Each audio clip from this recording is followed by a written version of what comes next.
everyone! Good morning, I'm back. This is Sam Brusas and welcome back to my YouTube channel. Oh my gosh, this is it guys. Pag-uusapan natin ngayon, reaction ko kay Atisa Manalo. Kung ano to, yan ang tatalakayin natin ngayon. But before anything else, hello Philippines and hello beautiful people. Mabuhay, kamusta kayong lahat? Sana lahat po kayo ay okay at safe ngayong araw na to. At syempre sa lahat naman ng mga bago nating subscribers dyan, hello po sa inyo lahat. Maraming salamat guys sa pag-subscribe ninyo. Syempre dito sa channel ko at syempre sa lahat naman ng makamamasam dyan na laging sumusuporta dito. Araw-araw, lagi-lagi. Maraming salamat guys sa inyo lahat. Syempre, usapang reaction tayo dito ngayon kay Atisa Manalo. So kahapon talaga namang naloka ako dito kay Atisa. Nung isang araw dahil yung mga posting ng mga sa social media sobra, grabe,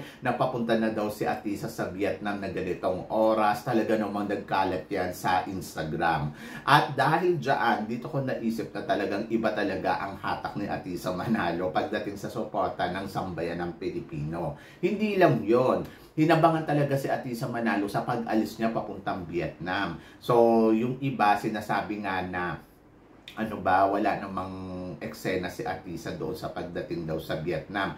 Pero grabe, yung lumapag si Atisa Manalo doon sa Vietnam, eksena kung eksena ang lolo mo. Kaya naman ang reaction ko, oh my gosh, nakakaloka ka Atisa, ikaw na. So yan, so naloka ako ng bonggang-bongga kasi talagang paandar talaga si Atisa Manalo. Dahil doon pa lang sa airport, talagang umeksena na siya ng bonggong-bongga at nagpasample talaga siya ng kanyang paikot-ikot at rampa, di ba? Tapos, hindi lang yon, pinagkaguluhan ang beauty ni Atisa Manalo dito sa airport ng mga Vietnamese. Kahit ganun ka-late na isipin mo, late na dumating si Atisa Manalo dyan sa Vietnam kasi it's about 11 or alas 12 na yata dyan sa Vietnam nang dumating si Atisa Manalo. Pero grabe, inabangan siya ng mga ilang tagahanga at supporters ng Vietnamese para lang makita ang figura at ganda ni Atisa Manalo. So, ang feeling ko naman yung nakita nila si Atisa Manalo, talagang na-shock sila sa beauty na meron si Atisa. Kasi naman kasi, di ba? Ang ganda-ganda naman kasi talaga ng lola mo. Ang Diyosa nung dating. Kaya, hindi ako magtataka kung nagulat sila sa beauty ni Atisa Manalo. At kung tatanungin mo ako, syempre, kung sino ba ang mas maganda sa kanilang dalawa ni Miss Vietnam, syempre, ang masasabi ko, mas maganda talaga si Atisa Manalo. Nakita naman natin na talaga naman yung beauty ni Atisa Manalo na medyo kakaiba. Kaya parang, yung siguro yung nakita to ng mga Vietnamese na mga tagahanga, Diyos ko, siguro naloka sila sa beauty ni Atisa. Kasi naman, ang pretty naman talaga ng lolo mo. At yung nagdikit silang dalawa ni Miss Vietnam. Maganda din si Miss Vietnam, pero alam mo na mas matapang at nagmukhang reyna talaga si Atisa Manalo. Kumbaga parang nagmukha siyang runners-up at si Atisa Manalo yung bagong reyna ng Miss Cosmo. Ganun yung datingan no? Ewan ko kung ayun yung napansin ninyo kasi ganun talaga yung naramdaman ko. And then, eto nga si Atisa Manalo, dumating doon sa Vietnam na akala mo siya na yung reyna. Diba? Diyos ko, nakakaloka si Atisa. Unexpected ko na ganyan siya magpapaandar ng bonggang-bongga. Ang inaasahan ko lang ay simple lang yung drama niya pagdating dyan sa Vietnam. Akala ko press ko lang yung pupuntahan niya. Pero si Atisa, akala niya talaga laban na to. Diba? So yun, naloka din ba kayo? At hindi lang yon, syempre. Sinalubong din siya ng pambato ng Vietnam para sa Miss Vietnam Cosmo. At dito, Diyos ko, siguro naloka din siya nang nakita niyo yung beauty ni Atisa Manalo. To be honest, ako tatanungin ninyo nalaman ang beauty ng pambato ng Vietnam. Lalo na yung nagsabay sila ng sample na rampahan. Mukhang hindi prepare si Miss Vietnam kay Atisa Manalo kasi talaga naman ito si Atisa Manalo, Diyos ko, eneksenahan niya talaga ng bonggang-bongga yung nagsabay sila rumampa. Siguro naman napanood ninyo yon. Medyo natakot lang ako kay Atisa yung pag-turn niyang gano'n kasi sobrang close silang dalawa ni closer yung tabi nilang dalawa ni Miss Vietnam. Baka tumama yung buhok ni Atisa, yung pag-ikot niyang gano'n. Sabi ko, ito talaga si Atisa, rampa kung rampa. Medyo nagulat ako doon kasi talagang sobrang bigay na bigay yung lola mo. Tapos si Miss Vietnam, hindi niya alam kung ano yung gagawin niyang eksena. Kaya ginano niya na lang din yung buhok niya. Pero ito talaga si Atisa, grabe talaga. Umiikot pang ganon. Buti na lang ang layo ng distance konti ni Miss Vietnam. Kung malapit-lapit yun, Diyos ko, natamaan yung mukha nun. So yun, nakakaloka. Talaga naman si Atisa talaga, prepared na prepared. In fairness ha, pagod pa yan si Atisa. Kasi syempre galing siya doon sa press con ng supranational, di ba, ng ating pambato sa supranational. Ako ang masasabi ko, kumbaga ang dami pang event na pinuntahan ni Atisa bago siya pumunta ng Vietnam. Hindi naman to yung nagpahinga lang, pero ang taas ng energy. At sa totoo lang ha, si Atisa, mula noong lumaban siya sa Miss Universe Philippines hanggang ngayon, hindi pa to nagpapahinga. As in talagang hindi pa siya nagpapahinga. Hindi umabsent yan sa Miss Universe Philippines. Consistent talaga siya na nandiyan dyan. At yung energy na meron siya ay talaga namang consistent din.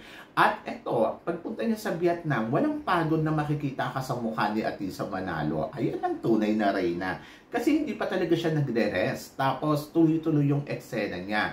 At dito pinatunayan ni Atisa Manalo kung gaano siya ka-professional as a queen, di ba? So doon natuwa talaga ako kay Atisa. At alam nyo ba, dito sa pagpunta niya ng Vietnam, ang daming maletang dala. Akala mo lalaban na ng pageant. Paalala ko lang ha, hindi pa po lalaban si Atisa ng pageant. Ito ay press con lamang. Pero yung dumating si Atisa Manalo, oh my gosh, akala mo magkukumpit na siya. At talaga yung energy ng ate mo, laban na laban.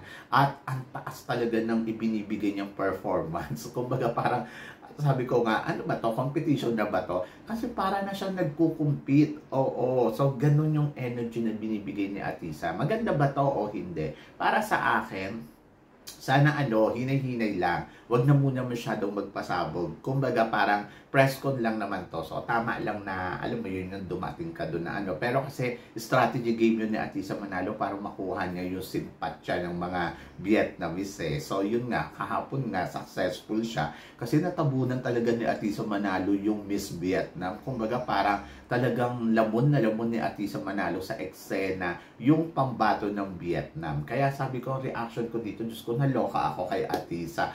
Unexpected na ganyan pasabog at ganyan ingay ang gagawin niya dyan. Sobrang winner. So, para sa akin dito talaga, naisip ko nga, sabi ko, Diyos ko, si Atisa Manalo, kung dinala mo to sa Miss Universe, Diyos ko, sa airport pa lang eksena na to ng bonggang-bongga.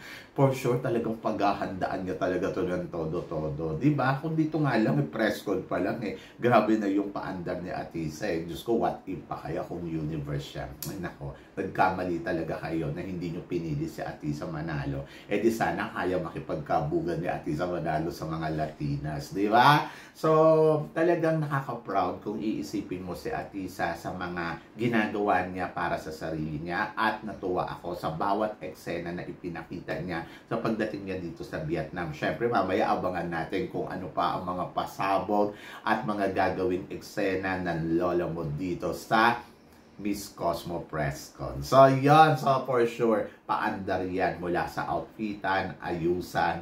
Diyos ko, parang siya na yung reigning queen ng Miss Cosmo. So, yan. Anyway, good luck kay Atisa Manalo. At talaga namang masasabi ko, Atisa pasabog, Atisa na to. So, yan. Kayo guys, ano guys ang masasabi ninyo sa eksenang ipinakita ni Atisa Manalo dito sa paglapag niya sa Vietnam para sa press con ng Miss Cosmo ngayong taon na to. So, please comment below para at least malaman ko naman kung ano naman ang chika mo sa mga pinag-uusapan natin ngayon. So, yun guys. Syempre maraming salamat sa inyong lahat sa walang sawang suporta at pagmamahal na binibigay ninyo syempre dito sa channel ko. At sa mga hindi pa po nakaka-subscribe dyan, please don't forget to click like and subscribe my channel at i-click na rin po ninyo ang notification bell para lagi kayong updated syempre sa aking mga chika. Sabi ng gano'n, always keep smiling and always think positive. Walang imposible guys. Magtiwala lang tayo sa itaas. Kaya guys, hanggang dito na lang. Hanggang sa muli nating chikahan. Paalam. Thank you guys.